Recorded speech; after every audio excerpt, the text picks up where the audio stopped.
नमस्कार। और आप सभी का एक बार फिर से सेकर्स मोटिवेशन चैनल में हार्दिक स्वागत, अभिनंदन। फ्रेंड्स, एक ऑफिस में पार्टी चल रही थी।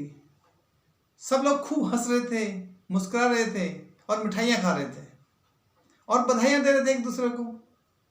दरअसल हुआ यह था कि उस ऑफिस के जो बॉस थे, उनके दो बेटे अपने कैरियर में सक्सेस हासिल कर चुके थे। एक बेटा आईपीएल में सिलेक्शन हो गया था और दूसरा डॉक्टर बनने के लिए सीपीएमटी एग्जाम्स को वो क्लियर कर चुका था, रिजल्ट आ चुका था। तो सब लोग खुश थे, मिठाइयाँ खा रहे थे और बॉस को बधाइयाँ दे रहे थे। फिर से सब कार्यक्रम जब निपट गया तब वो अपने अपने घर गए। तो एक पिता अपने घर आए और घर आके ही अपने बेटे पर, जो लगभग उन्हीं के हम उम्र का था, उस बॉस के बच्चों के हम उम्र का था, उन्हीं की क्लास में पढ़ता था, उसको डांटने लगे कि तू नालायक है, तू निकम्मा है, तू किसी काम का नहीं है, तूने मेरे नाक कटा दी है, कहीं मुंह दिखाने के काबिल नहीं छोड़ा है। तरह तरह की बातें उसको अपमानित कर रहे थे। क्यों? क्योंकि वो बेटा आईपीएल में सिलेक्शन नहीं हो पाया था, क्योंकि वो बेटा सीपीएमटी एग्जाम्स को क्लियर नहीं कर पाया था, इसलिए डांट रहे थे। फिर चिल्ला रहे थे कि हमारी तो किस्मत ही फूटी है जो तो हमारे घर में पैदा हुआ, ब्ला ब्ला ब्ला, इस तरह की कुछ बातें लगातार। पता नहीं इतनी डांट करके क्या उम्मीद कर रहे थे कि बच्चा खूब मोटिवेट होगा और फिर जम के पढ़ाई करेगा। हमारी किस्मत फूटी है। सर, किस्मत किसी की फूटी नहीं होती है, सबकी किस्मत भगवान ने बराबर बराबर बना के रखी है। इन पिता को पता है कि वो बॉस जो थे, अपने बच्चों को पास कराने के लिए, अपने बच्चों को सीपीएमटी एग्जाम दिलाने के लिए कितने साल तक रातों की नींद उन्होंने खराब की थी। रात रात भर उठ के अपने बच्चों को चाय पिलाते थे, चाय बना के, कि वो बच्चों की पढ़ाई डिस्टर्ब ना हो। स्पोर्ट्स के लिए जो बच्चा था, उसको एक फील्ड से दूसरे फील्ड ले जाते, दूसरे से तीसरे फील्ड ले जाते, एक मैच के बाद दूसरे मैच ले जाते। 15-15 साल की तपस्या बच्चों ने ही नहीं की, उनके पिता ने भी की थी। लेकिन इनकी तो किस्मत ही फूटी है।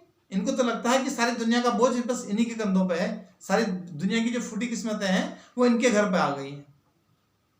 सर, भगवान ने किस्मत सबके लिए एक जैसी बनाई है, बराबर बनाई है, किसी के लिए कम या ज्यादा नहीं बनाई है। इनफैक्ट वो किस्मत ले लेके हम सबके घरों में आते हैं और नॉक करते हैं बार बार कि किस्मत ले लो, किस्मत ले लो। लेकिन किस्मत का दरवाजा वही खोलता है जो उसको लिए तैयार हो। लेकिन ईश्वर भी एक बार में हार नहीं मानते, वो बार बार पूरी जिंदगी आपके दरवाजे पर आते हैं, किस्मत लेके आते हैं कि किस्मत ले लो, किस्मत ले लो। But the only thing required is your preparations. जो तैयार होगा, जो प्रिपेयर होगा, वो दरवाजा खोल लेता है और उसको सफलता मिल जाती है।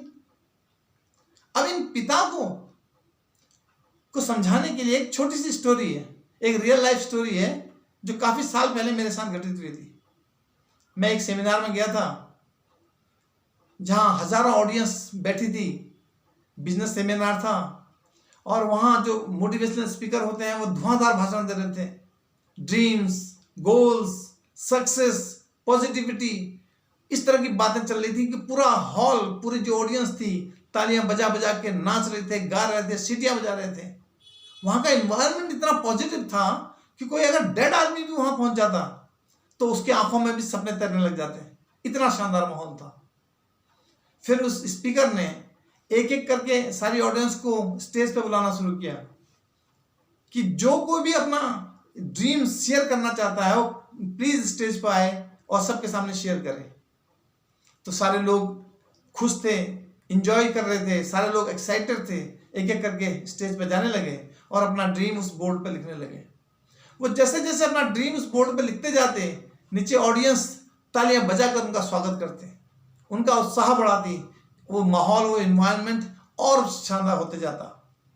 धीरे धीरे करके सारे जो ऑडियंस थे वो मंच पर चले गए और सबने अपना ड्रीम्स लिख दिया। किसी को बिल गेट्स बनना था, किसी को अंबानी बनना था, किसी को सचिन तेंदुलकर भी बनना था, किसी को डॉक्टर, किसी को इंजीनियर। जिसके जैसे ड्रीम्स थे वो वैसे उन्होंने वहां शेयर किए, लिखे। और अंत में जब सब समाप्त हो गए, सब लोगों ने लिख चुके, तो वो स्पीकर फिर बोले कि अभी कोई और है जिसने अपना ड्रीम शेयर करना है। तो उस ऑडियंस की भीड़ में से एक छोटी सी लड़की, एक छोटी सी बच्ची, 5 year old, बिलीव मी, 5 साल की बच्ची ने अपना हाथ खड़ा कर दिया, जो अपने पापा के साथ उस ऑडिटोरियम आई थी। जब स्पीकर ने देखा कि एक बच्ची अपना हाथ खड़ा कर रही है तो उसने उसको मंच पर बुला लिया अब वो बच्ची डगमगाते हुए पैरों से मंच की तरफ बढ़ी, और जब ऑडियंस ने ये देखा कि छोटी बच्ची जिसको ड्रीम्स के बारे में शायद ही पता हो, वो अपना ड्रीम्स शेयर करने के लिए मंच पर जा रही है, तो लोग स्टैंडिंग ओवेशन में खड़े हो गए थे, तालियां बजा के पूरा हॉल को गूंजा दिया था। लोग जानना चाहते थे कि इस उम्र में जब बच्चे गुड्डे गुड़ियों के लिए लड़ते हैं, उसके अलावा उनको कुछ नहीं सूझता, एक बच्ची छोटी सी जो ठीक से चल भी नहीं पा रही थी, देखे तो सही ये क्या ड्रीम है और कैसे शेयर करेगी। तो लोग स्टैंडिंग ओवेशन में खड़े थे, तालियां बजा रहे थे, उसका उत्साह बढ़ा रहे थे। बच्ची स्टेज पे पहुंचती है, वो जो स्पीकर था उसने बच्ची को गोद पर उठाया, बोर्ड की हाइट तक ले गए और उसको पेन दे दी। तो जितनी टेढ़ी मेढ़ी अक्षरों में, लिखावट में वो लिख सकती थी, उसने लिखा, I want to become an astronaut. उस बच्ची ने बोर्ड पे लिखा, I want to become an astronaut. जैसे ही ऑडियंस ने यह देखा कि बच्ची एस्ट्रोनॉट बनना चाहती है, वो पागल हो गए थे, पगला गया था पूरा ऑडिटोरियम। तालियों से गूंज से, तालियों की इतनी गड़गड़ाहट थी कि कई किलोमीटर दूर तक सुनाई देती होंगी। लोग ये मान ही नहीं सकते थे कि एक ऐसी बच्ची है जो इतना बड़ा ड्रीम देख भी सकती है, जो न केवल ड्रीम देखती है बल्कि पब्लिकली, ओपनली उसको एक्सप्रेस करने की ताकत भी रखती है। कल्पना चावला का युग था, कल्पना चावला की सडन डेथ हो चुकी थी, वो टाइम था। वो बच्ची आज सिंपल हाउसवाइफ है और अपने परिवार में खुश है। वो एस्ट्रोनॉट नहीं बन पाई, इसमें किसका दोष था? एक बच्ची जिसके आंखों में सपने तैर रहे थे, what else can be demand from such a little child? जो उसका काम था उसने पूरा कर दिया था, लेकिन वो नहीं बन पाई। क्यों? एक बीज जो बड़ा पौधा बढ़ के बड़ा पेड़ बनकर लाखों लोगों को इंस्पायर कर सकता था, वो कब सूख के खत्म हो गया किसी को पता नहीं चला। कौन जिम्मेदार था?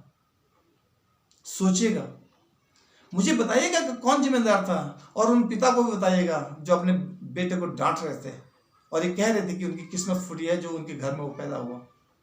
बताइएगा जरूर, ढेरों लोगों को आपके जवाब का इंतजार रहेगा। Thank you.